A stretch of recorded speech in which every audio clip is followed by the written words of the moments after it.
everybody. So I'm here today to talk to you. Well, I'm on a very cheerful mission, really. I'm here to talk to you about 3 terrible, awful mistakes that I think that you're probably making in your work lives and quite possibly in your personal relationships as well. But the good news is that I'm also going to tell you how to fix these mistakes. And I'm just going to jump right in and tell you what these mistakes are. Oh, shoot, I think these slides are... Sorry, bear with me a second because my slide deck is all the way at the end instead of at the beginning. So I'm going to try to quickly get back there and then we'll take it from the top.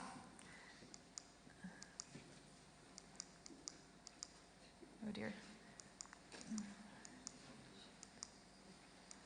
And I could probably, I can do this without slides if we can't actually make it happen. Huh. Okay, you know what? I think I'm going to do this without slides, unless there's someone who can fix it in the next 30 seconds. Okay, we're going to do this without slides, and that's okay. All right, so mistake number 1. 1/3 to 1/2 of us are introverts. 1/3 to 1/2. The most recent study actually says that it is 50% of the population, which I know seems shocking. It doesn't feel as if half of us are introverted, but this is because so many introverts are told from the time they're very little children that they should be acting more like extroverts, and so they learn how to do it. But the fact remains, inside, that's who they are. And in many ways, we are not getting the best of our introverts' hearts and brains, and I'm going to explain to you why that is. But this is also really important because if you think about it, introverts really are, they're roughly kind of where women were in the 1950s. It's sort of half the population, undervalued for a trait that goes to the core of who we are, and we are failing to maximize their potential, and we will all be better off if we start getting it right.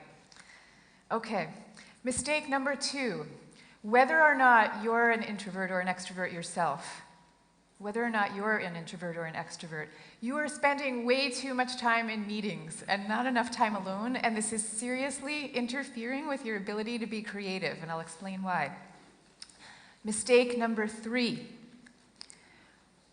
Many of you assume, perhaps unconsciously, that the most assertive talkers have the best ideas, when in fact there's 0 correlation between these 2 things. So, you assertive talkers, you might have the best ideas at any given moment, and you may not. It's up to chance. So we have to figure out ways of hearing from all sides. Okay, I'm going to get into each of these 3 mistakes, but before we do that, I want to just kind of everybody together understand, what do we actually mean by an introvert or an extrovert? What do these terms mean? And more importantly, who are you? Where do you, each of you, personally fall on this introvert-extrovert spectrum? So to get at this question, we're going to do something just a little bit unorthodox. I'm going to ask you each to form groups of 4 with people sitting next to you, and then I'm going to ask you to take a memory from your childhood that you think illustrates the real you. And then we're going to ask each group to select the most personal, private, and poignant of each of these memories and share them with the audience at large, and in the hope that out of this process a larger truth will emerge.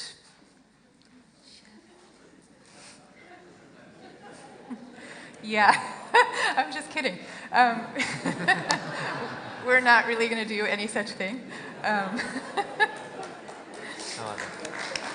Yeah. We're not going to do any such thing, but I want you to think for a minute about what were you thinking and feeling for the brief 20 seconds where you thought she's actually serious about this. Were you thinking, actually this is kind of nice, a chance to chat with my colleagues a little bit more instead of listening passively to a speech? Or were you thinking, how can I get out of here right now without insulting the speaker? And if you were feeling that way, you might be more on the introverted side of the spectrum. Introverts are forever being obliged to participate in these kinds of group processing events, and they tend not to like them very much, which is not to say that introverts don't make really great team members. Introverts actually tend to be quite cooperative and enjoy working in teams, but they don't tend to like these kinds of spontaneous groupings for their own sake. Okay, another way to think about who you are. Are you more of an introvert or an extrovert? A lot of it just has to do with kind of where do I get my energy? Where do you get your energy? And I want you to imagine for a minute that you're at a party. And imagine it's a really terrific party, and you're having a great time, and you're talking to people who you're enjoying, and everything's all good. But still, what happens after an hour and a half or 2 hours? Are you feeling like, well, I'm really revved up by this, and so now I want to socialize all the more? Or are you thinking that you're starting to wish to God that you were home in your pajamas? Again, that is something that introverts tend to feel. You know, it's just a kind of, like, you get depleted a little bit after you've been out and about, and you get recharged by being inside your own head. Okay, so introverts and extroverts, very different constellations of strengths. You know, introverts, oh, thank you. Okay. Very different kinds of constellations of strengths. So introverts tend to be very reflective. They tend to focus really well. They tend to like delving into subjects in great depth, and they're really, really persistent. I mean, you kind of know this from your real life experiences, but it's been shown in the lab too. You give introverts and extroverts problems to solve, you know, that require kind of sitting down and persistently working at them. The introverts will work at them longer. That's just kind of their nature. And in fact, Albert Einstein, who is one of my favorite introverted role models, once said, "It's not that I'm so smart, it's that I stay with problems longer." And you can think of that really as an introverted mantra. Now, the extrovert constellation of strengths, it's kind of different. It's more about being, you know, very ebullient and assertive and dynamic and sociable and these kinds of things. But I want to say, talking about all this, that what we really need are these two constellations of strengths to be equally valued and to come together and to really work together, you know, to form a kind of yin and yang, instead of what I believe we have right now, which is a kind of sort of personality chauvinism, where the one constellation is seen as more important than the other.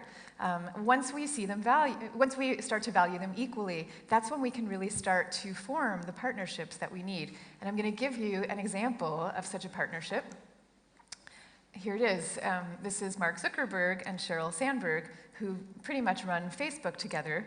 Mark Zuckerberg, famous introvert, and he explicitly hired Sheryl Sandberg because he knew that he likes to kind of go deep, focus on strategy and this kind of thing, and he needed somebody who could balance him out and who likes to focus, among other things, more on the people side of the equation. And so the two of them have their separate spheres, but they come together, they respect each other, and it's really effective for them. Now, having said this, I also think it's important to say, sometimes when I talk about this, people think that because I'm talking about the power of introverts, that there's a kind of implicit down with extroverts, and it's really not that at all. So I want to make that point explicit. You know, my husband's an extrovert, my beloved husband. Many of my best friends are extroverts, and I love extroverts, so it's really about everybody coming together. And I want to ask you to think also about, now finally, which one are you? And I'm just going to ask you to raise your hand. There's no trick question here. How many of you would describe yourselves as introverts? Okay. And how many would you describe yourselves as extroverts? Interesting. Okay, so this crowd, I would say, it's probably about 70-30, 65-35, something like that, in favor of extroverts. Okay. Now, I'm not, in using these terms, wanting to take away from anybody's kind of glorious complexity. As human beings, we are all a mishmash of both.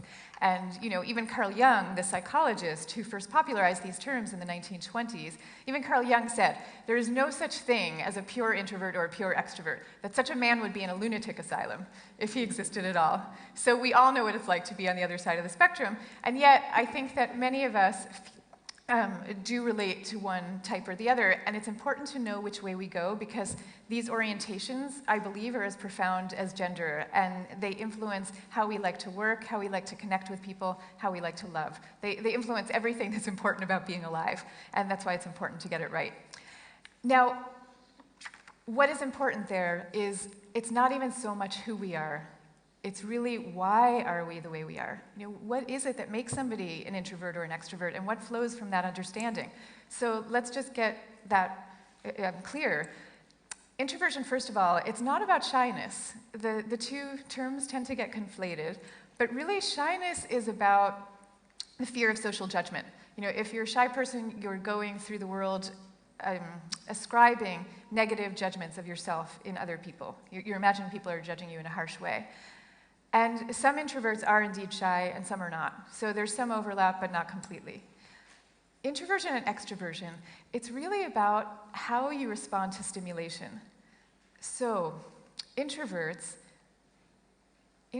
feel at their most alive, and they're most energized, and they're most switched on when they're in quieter environments where there's just less stuff coming at them. There's less stimulation coming at them. And extroverts are completely the opposite. Extroverts crave more stimulation coming at them, and if they don't get enough of it, they start to feel bored and restless and unhappy. So it's really quite a different thing. And it's important to understand it in this way because we so often think of introversion as being about being antisocial or asocial in some way, or not socially skilled. And it's really not about this. It's about being differently social. Because if you're somebody who likes to have less stimulation coming at you, you're going to socialize more by having one-on-one, a glass of wine with your close friend, as opposed to going out to a big thumping party full of strangers. And at work, you're going to prefer to solve problems by having a one-on-one, in-depth talk behind the scenes, as opposed to going into a meeting and having everything kind of thrown at you and having a big back and forth. Because if there's one thing that's a highly stimulating environment, it's a meeting, right, where you have 8 people around a table and ideas going back and forth and everyone talking at once, and you have to figure out who's saying what and why. There's a lot going on, so introverts often find that to be a very stimulating kind of thing. But it's not only, and this is so important, it's not only about how we socialize. This question of stimulation, it's about all different kinds of stimulation, like noise and lights and that kind of thing also. So this one fascinating study by the psychologist Russell Cain, he gave math problems to groups of introverts and extroverts with varying levels of background noise playing while the people were doing the math problems. And he found that the introverts did better when the noise levels were lower, and the extroverts did better when the noise levels were higher. And that is a profound, profound bit of research for those of us who care about how people work and create. Because what that research tells us, and there's a long line of research out there that's just like it, what this research tells us is that we each need very different kinds of environments to function optimally, and to be at our most energized, to be in our most creative, and in a position to be innovative. And yet, and this is really the fuel that has led me to write my book and be up here talking to you now, and yet the world is not designed in a way that accommodates both kinds. The world is mostly, and our workplaces are mostly designed for extroverts. We live now, in particular, with a value system that I call the new groupthink, which is basically the idea that creativity and productivity emerges from a very gregarious place. And you can see this throughout most of our most important institutions, our schools and our workplaces. So many of us nowadays are working in open plan offices where there are no walls, where there's very little respite from the noise or the gaze of your coworkers. This is a more and more popular way to work across the world. And it's really, really distracting. I actually had the chance to work in one of these offices just a few weeks ago. I was camped out in London and borrowed somebody's office. And aside from finding it distracting to just have kind of the clickety-clack of everybody's computer keys going on all around me, I felt like you had to just spend a lot of energy just thinking about how to arrange your face when you're in an environment like this, because you're right out there in the open. And for me, and I'm guessing I'm not alone in this, for me, when I'm really focused and really in the zone, in a good, happy place in my mind with my work, I kind of look like this. And it looks kind of depressed.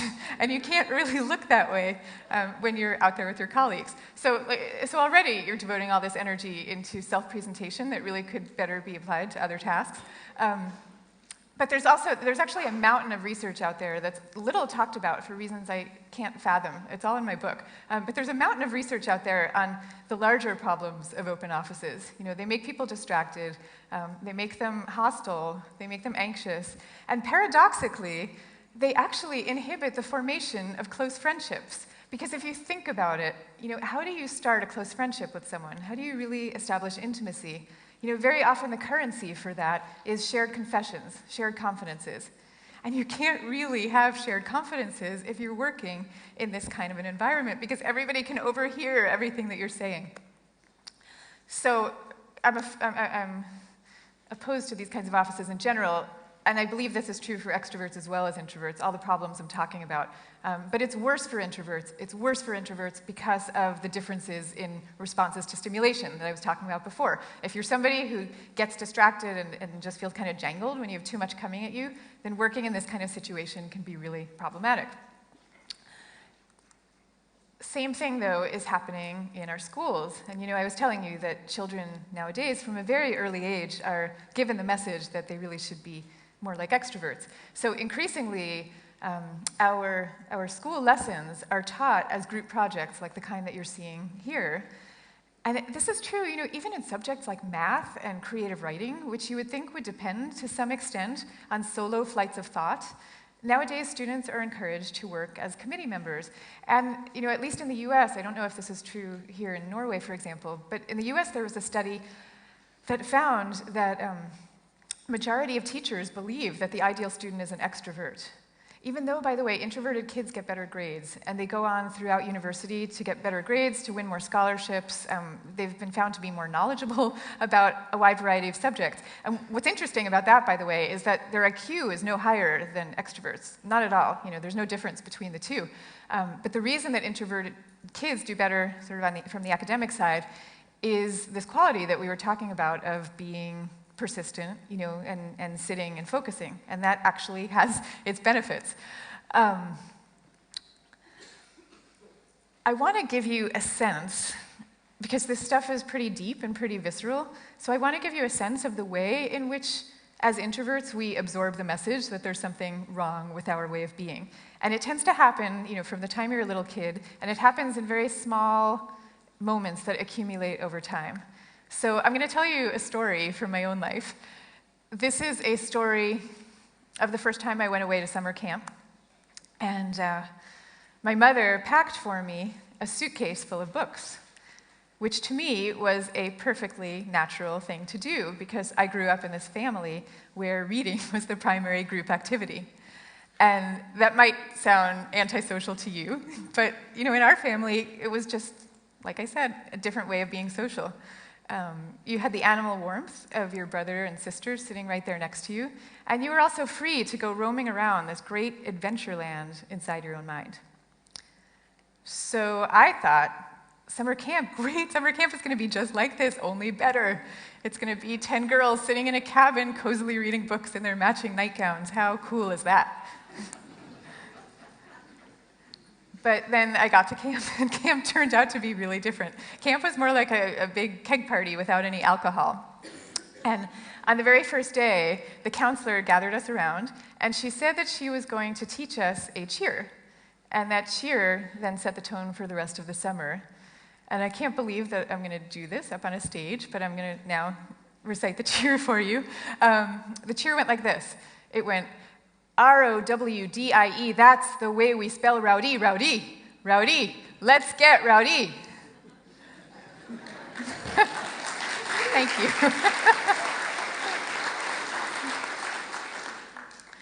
So I could not figure out for the life of me, why were we supposed to be so rowdy all the time? And why did we have to spell this word incorrectly? But, I recited the cheer along with everybody else, and I just waited for the time that I could go off with my books and restore my energy a little bit, my own sense of being. But the problem was that the first time I tried to take my books out of my suitcase, the coolest girl in the bunk came in the cabin. She came up to me and asked me, just curiously, why I was being so mellow. Mellow, of course, being the exact opposite of R-O-W-D-I-E. And the counselor came up to me with a concerned expression on her face, and she said we were here at camp, and we should all try very hard to be outgoing and to have camp spirit, and that was what it was all about. And so I put my books away in my suitcase, And there they stayed for the rest of the summer. They were tucked away, the suitcase was tucked away under my bed. And I felt for the rest of the summer, I felt as if the books were calling to me. And I felt guilty. I felt like they were calling and I wasn't answering, and that I was somehow forsaking them. But I did leave them there, and I didn't open that suitcase again until I was home at the end of the summer.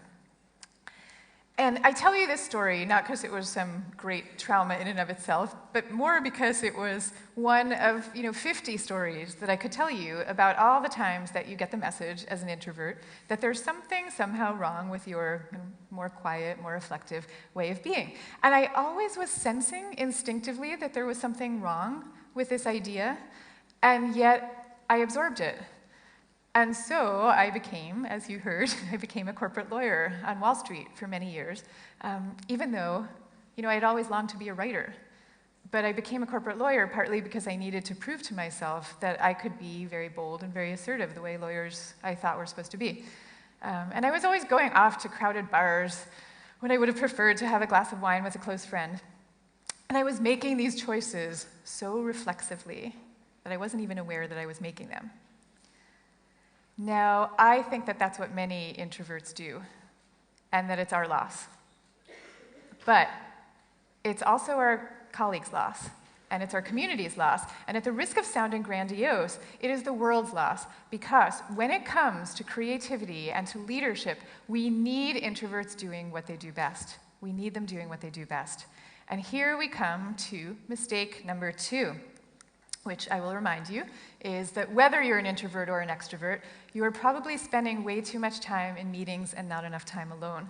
And let me tell you why I say this and what we can all be learning from introverts. When psychologists look at who have been the most spectacularly creative people over time and across many different fields, they almost always find this. They almost always find people with serious streaks of introversion in them. Now, these people are usually extroverted enough that they go out happily and exchange ideas and advance ideas because, of course, that's an important part of creativity too, right? Like, it doesn't really work to just sit in your hermetically sealed container and not actually ever share your ideas. So that, of course, is an important part of it. And you need to be out there, talking to people to get ideas and to be having these chance encounters that make them flourish. But you also need solitude. You need it. And introverts tend to be really good at solitude. It's something that they crave. And this is the sole thing that gives them the advantage that they have when it comes to creativity. Because introverts will find ways to get the solitude even if it's not handed to them. So I'm going to give you a couple of examples of this. The guy with the long, woolly beard is Charles Darwin. So he was always going off and taking long walks alone in the woods and turning down dinner party invitations. He preferred the company of his wife and his children and the countryside and his woodlands. The guy in the middle is Theodore Geisel, otherwise known as Dr. Seuss. So Dr. Seuss, he created characters like the Cat in the Hat and all these beloved characters that we know so well. He created them in a lonely bell tower office that he had in the back of his house in La Jolla, California. And he was a reserved guy, so much so that he was actually afraid to meet the children who loved his stories so much, for fear that they were expecting him to be this kind of jolly Santa Claus type of guy and would be disappointed with his true self. And then the guy on the right with a more close-shaven beard, I know many of you recognize him, that's Steve Wozniak, who invented the first Apple computer.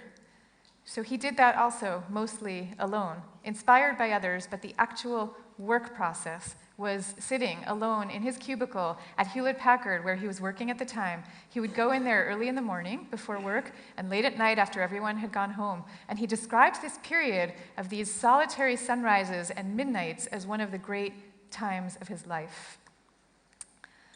Now, I am not saying that collaboration is not important. I'm not saying that at all. And case in point is Steve Wozniak, who famously came together with Steve Jobs to form Apple Computer. Nothing would have happened but for the profitable collaboration between those two. But I am saying that for some people, solitude really matters. For some people, solitude is the air that they breathe, and it can benefit us all. I'll give you one more example. Okay, this guy, that's Philippe Starck, one of the great designers of our time. And I'm going to just read to you now, in Philippe Starck's own words, how he describes his own creative process. He says, "From the middle of June to the middle of September, I don't speak to anybody, and I do the entire year's work. I'm in my bedroom on my little table from 7 a.m. to 7 p.m. with only my music. I never read any magazines or watch TV, nor do I go to cocktail parties, dinners, or anything like that. I live alone mostly in the middle of nowhere. The most important thing is that I'm outside of mainstream thinking, not repeating what anybody else is saying. I am alone, trying to find my own way of doing things." Okay, now, that is Philippe Starck. He can get away with saying anything he wants. But I want you to imagine for a minute, what if somebody came to you at your organization and they were interviewing for a job or they were asking you for a promotion, and they started talking to you about how they really don't like office birthday parties that much and they really do most of their best work going off on their own? Would you hire that person? Would you think of them as a valued member of your creative team? Would you think of them as a problem case? I mean, what would you be thinking? I'm guessing that for many of you, the answer is that you would not be comfortable with that person. And I'm going to suggest to you that as a result, you might be missing out on some of the great creative minds who could be helping you grow. Now, people like Philippe Starck, who, by the way, he's not a hermit, you know, he comes back and he comes back to the world with his ideas, which is a crucial piece of the puzzle. But somebody like Philippe Starck understands instinctively how important it is to be alone. You know, he talks about not being exposed to other people's stuff because it gets in the way of his thinking. And when he says this, he's actually stumbling into one of the great new psychological truths that we have as a result of research that's happening. It turns out we can't even be in a group of people. You can't be in a group of people without instinctively mimicking their opinions, even about seemingly really personal and visceral stuff, like who you're attracted to. You will start picking up on the opinions of the people around you, and the crazy thing is, you won't even know you're doing it. You'll have no idea. You'll think that this is what you think. You'll think that this is who you're attracted to, but in fact, you're unconsciously aping the ideas of those around you. You know, it turns out we're such social creatures, all of us are, that this is the way that we operate. Now, another thing that goes wrong in groups is it's actually really hard to dissent from group opinion, regardless of how bold a person you might feel that you are. As human beings, as social human beings, it's hard for us to dissent. And the neuroscientist Gregory Burns at Emory University recently was able to figure out what's going on in our brains when we dissent. And what he found is that the amygdala, which is the small organ in your brain that gets very activated when you are fearing social rejection of some kind, which is one of life's most searing pains, that the amygdala gets very activated anytime you offer an opinion that is different from the group around you. And Gregory Burns calls this the pain of independence, and it is incredibly inhibiting for creativity. Third problem with groups, and this brings us to mistake number 3. We tend to believe, all of us, that the most assertive talkers have the best ideas. So I want to tell you a story for a minute to show you how this operates. And I'm going to ask you to come with me, in your imaginations, to Harvard Business School, where I happen to do a lot of my research for my book. And the year that I was at HBS, well, really every year at HBS, the first-year students participate in this exercise that's called the Subarctic Survival Exercise. And the way it works is that groups of students are put together and they're doing this role play where they have to pretend that they've just crash landed their plane in the subarctic, and they have managed to salvage from the plane 16 items that they now have to rank in order of importance to their survival. And the way the game works is that first each person, each individual, has to rank these items on their own, and then you need to come together in a group and as a group figure out what the best ranking is. And the idea of the exercise is that if a group is functioning well, it should have a synergy to it, and the group should do better than any of the single individuals who compose its members, because you're benefiting from all those brains coming together. Now, the year that I was at HBS, there was a group that happened to have as one of its members an Arctic backpacker. And so they were really lucky to have this guy in their midst. But he was also a quieter type. And so every time he advanced his ideas about what they should be doing and how to be ranking the items, the group listened politely and then moved on to the opinions of the more assertive members of the group. And as a result, their scores were really quite low.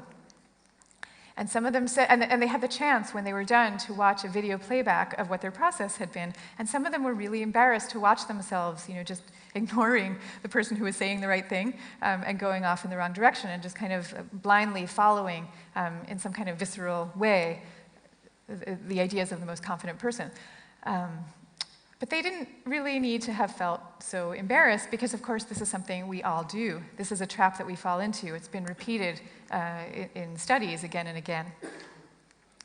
And so what I'm saying to you is that we need to be freed of the distortions of group dynamics if we can ever hope to really know what is happening deep inside our own minds, and if we can really to get the best of what's going on in our own minds. Now, this case that I'm making to you, there's a lot of psychological research out there to bolster it, and I've just given you a few studies just as examples, but the truth is that everything I'm saying to you is something that we've kind of all known instinctively for centuries. It's only recently that we have begun to forget it. We have known it for centuries. If you look at all of the world's major religions, all of them tell stories of seekers, Moses, Jesus, Buddha, Muhammad, these seekers who would go off by themselves to the wilderness where they would have great revelations. They were always by themselves when the revelations came, up on Mount Sinai. And then they would come down from their lonely mountaintops, and then they would share the revelations with their respective communities. So that is how it works. It's like no wilderness, no revelation.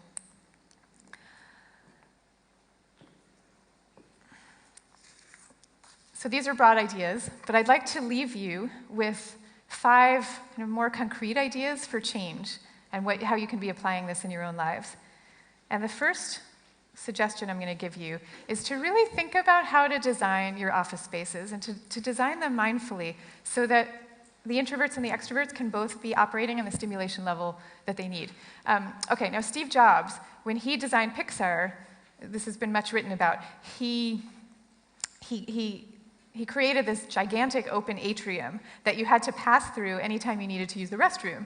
And the idea of this was to encourage people to have the kind of chance encounters that foster creative breakthroughs. And I think this is a great idea. You may have expected me to say terrible. I think it's a great idea. These casual chance encounters are wonderful. They're much better than the formal kind, formally sitting together in a meeting. And they're important. They're absolutely important. But we also need, in addition to that, private spaces, giving people more autonomy, more solitude, more privacy. And I recently visited Google's headquarters in New York, and they do some of this really beautifully. There are these gigantic cafe areas where everybody is coming together, and you can go there all day long. But they've also got a lovely library where people actually go. There are quiet nooks and crannies all over the place where people can take their laptops and go and work. There are even alternative cafes that are quieter and more out of the way where people can also go. And the important thing is that the way it's set up, it's very obvious that these spaces are weighted equally. There's not an idea that the person who's going off is somehow violating some code of social responsibility to the company, which is the way many people feel at work. Many companies where people are lucky enough still to have their own private offices, there's still an idea that you're not even supposed to close your door because somehow that is a barrier to communication, when in fact it might just be somebody wanting to get their work done for the sake of that greater community of the company. So I'm advocating balance in office design. Second idea is to run meetings very thoughtfully. And what I mean by this is introverts and extroverts in meetings tend to have a great miscommunication. The introverts often feel as if the meeting is kind of happening so quickly that by the time they think of the thing that they had wanted to say, the meeting's over. And extroverts will often report feeling maddened by the introverts in their midst because they'll say, I know that this person has so many great ideas, so why on earth won't they just say so in the meeting? Why are they holding back? It can be really frustrating. It's very understandable. So what is the way around this when you're having meetings? Okay, I'm going to give you 3 ideas. Number 1, distribute agendas in advance. And really make it an obligation of coming to the meeting that you actually read the agenda, and not just read it, but prepare for the meeting based on it, and maybe even start the meeting having everybody talk about what their thoughts are based on the agenda. Because that is a way of giving introverts the time that they need to kind of really think things through and process before sharing ideas. I mean, by definition, introverts think before they speak, and extroverts think as they speak. So there needs to be a way in meetings to address that divide. Okay, second idea for addressing it is to have a time during the meeting where you kind of stop everything and say, okay, everybody's going to write down their ideas right now. Like, just sit for a minute, take 2 minutes, write down what you're thinking, and then maybe go around the room and have everybody read it. And that's a way of getting the people who might have been reluctant to interject or who just need the extra time to process to actually get their ideas out there. And then the third idea is to look for ways also to meet electronically, to meet online. Because there's actually 40 years of research out there on brainstorming that has found that brainstorming, like groups coming together to brainstorm an idea, is actually a disaster, and that individuals almost always produce more ideas and better ideas than groups working as a team to brainstorm. And I know this seems surprising because brainstorming is so popular in the corporate world, but there's actually an organizational psychologist, Adrian Furnham, who has read through these decades of research, and he concluded, this is his words, businesses must be insane to continue using these groups. Now, they're not totally insane, because actually these groups do have a benefit, which is they foster trust, they foster cohesion, they build morale, they do all kinds of useful things, but what they don't do that well is get people actually thinking. But the one exception to this, the one exception is electronic brainstorming, where the studies are showing that when people are brainstorming online, many of the barriers to effective communication that happen in face-to-face communications dissolve. And so online brainstormers actually often do better than even individuals would. So I would suggest that to you. Okay. A third idea is to think really differently about leadership. And to understand that leadership is really about more than charisma. So there's groundbreaking new research by Adam Grant at the Wharton School. He found that introverted leaders often deliver better outcomes than extroverts do in certain circumstances. The extroverts do better when they're managing people who are needing a lot of rousing and inspiration and charisma and that kind of thing to be getting them going. But the introverted leaders, Professor Grant found, did better when they were managing proactive employees. So employees who are kind of full of ideas and ready to go and wanting to implement what they had done. The introverted leaders did better because they were more likely to let other people run with their ideas, whereas extroverts can fall into the trap sometimes of getting so excited kind of about their own stuff and that they're putting their own stamp on things, and other people's ideas don't as easily have the ability to rise to the fore. Now, my favorite example of a kind of quiet, unassuming leader who was incredibly effective, in just the way that Adam Grant is talking about, was a guy named William McKnight, who was the CEO of the 3M Corporation in the 1930s and the 1940s. And William McKnight famously had this mantra that was this: hire good people and leave them alone. And that is what he did, and he actually really put his money where his mouth was, because he gave his people 15% of their time to spend doing whatever they wanted. They could noodle around on any project they felt like. And out of this emerged, actually, those yellow Post-its that we're also dependent on. That was created through this philosophy of hire good people and leave them alone. And it's a philosophy, of course, that Google still does nowadays, where they give engineers often 20% of their time to work on their own stuff. But the thing also about leadership that I found in my book,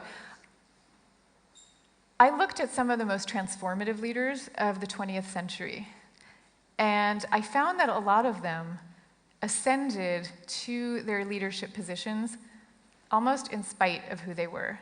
And I'm talking here about Eleanor Roosevelt, Gandhi, and Rosa Parks. All of these people described themselves as being quiet and soft-spoken and even shy. And all of them took the spotlight, even though every bone in their bodies was telling them not to. And that turned out to have a special power all of its own, because people could feel that they were there, not because they enjoyed being looked at, and not because they enjoyed controlling other people. They were there almost because they had no choice. They were there because they had no choice, and that turns out to have a true authenticity that people connect to and people get. And I bet if you think about your own organizations, you can think of people like this who have ascended to leadership positions because they're just really engaged with the company, or they're engaged with their product line, or whatever it is, and it's through that engagement that they come up through the leadership ranks, and not through something that's kind of a more obvious leadership skill. But it's important for us to see things this way and to understand it this way, because we know from the management research that introverts tend to be passed over for leadership positions, or they're not groomed for them in the first place. So, you might have somebody who's substantively really effective, but doesn't seem like what our idea is, our classical idea of a good leader, and so they're overlooked, and maybe they shouldn't be. Maybe they shouldn't be. Okay, number 4, think about who you're hiring and who you're promoting. I was just talking the other day with the head of a major fashion design company. And this woman was telling me that she just realized to her horror that her deputies had been appointing as the lead designers the best presenters, not the best designers. Best presenters, not the best designers. And so she ended up having to spend a lot of time and a lot of political capital undoing these appointments, because she felt like she couldn't take the risk, of having the wrong people out there designing the clothes or being in charge of it. So I would just say to you, save yourself that trouble and think about what criteria are you really using, and are you being bedazzled by presentation skills when there are other skills that matter equally. Not saying presentation skills don't matter, not saying social skills don't matter. Obviously all this stuff matters. I'm just saying other stuff matters too. Other stuff matters too, and we tend to devalue the other stuff. Okay, number 5. I'm going to ask you to think about what's inside your own suitcase. So I told you a story. I told you my story about camp, when I went off to camp with a suitcase full of books. I believe that the things that we carry around in our suitcases, metaphorical or real, the things that we stubbornly carry around, the things that we carried as children, or the things that we're still carrying today, those are the things that we really, really care about. They're the things that drive us. So, for me, I still have a suitcase full of books everywhere I go.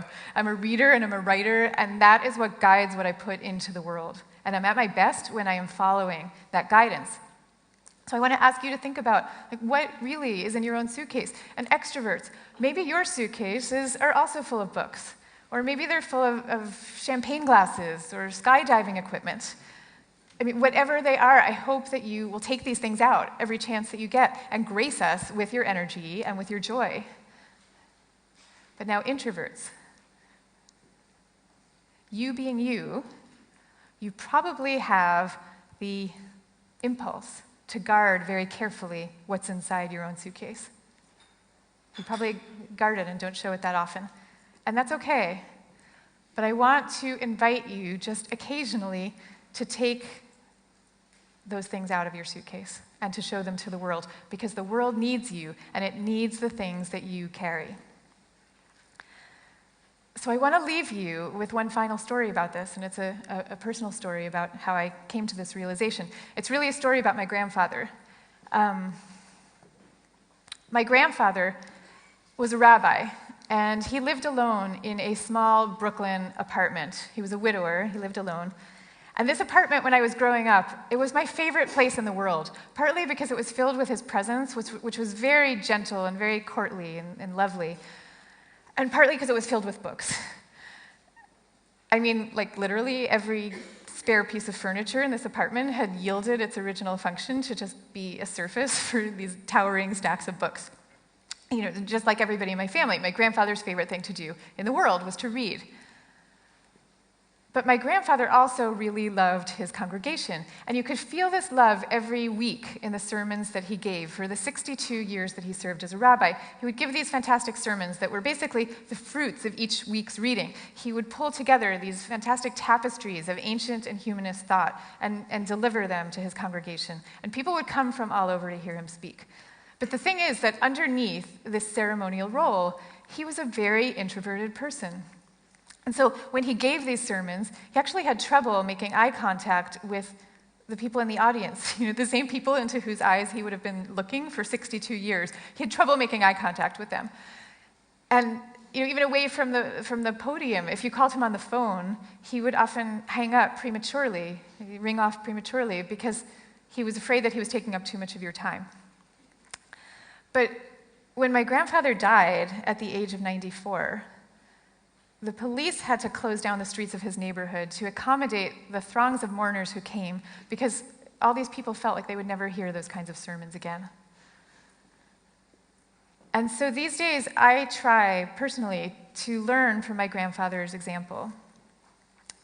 And I've recently written this book. It's about the power of introverts. And I worked on it for 7 years, like literally from 2005 to 2012. The book just came out in January. And so for me, those 7 years of working on this book were total bliss. It was like my version of my grandfather's hours alone in his library, because I was reading, I was writing, I was thinking, I was researching, it was all good. But then came the time this past January where I had to go out and actually promote the book, and stand on stages like this one. And that was not so easy for me because, as honored and delighted as I am to be in a group like this stage, this whole thing, is not my natural milieu. So I prepared for this year, this time of talking about these ideas. I prepared for it by practicing public speaking every chance that I could get. And I joined a local Toastmasters, which is this club where you practice speaking in a very supportive environment, and I just did it over and over and over again until it started to come more comfortably. And that really helped a lot. But what helped more than that is my feeling that right now we are actually poised on the brink of great dramatic change, and that's really exciting to me. We are poised on the brink of change in the way that we view introverts. And I'm telling you, we are right now sitting today on on the great new diversity issue of our time. We all know the case for women, for gender diversity, and we know the case for racial diversity. And we know that these things are moral issues and they're business issues, and it's sort of the two things smushed together. I want to say to you that the same exact thing is true. The same thing is true for personality diversity, because we need the talents of the quiet geniuses in our workplace. And the great thing about this is that it doesn't take a lot of time, and it doesn't cost a lot of money. All it takes is thinking a little bit differently about what it means to be quiet. Thank you very much.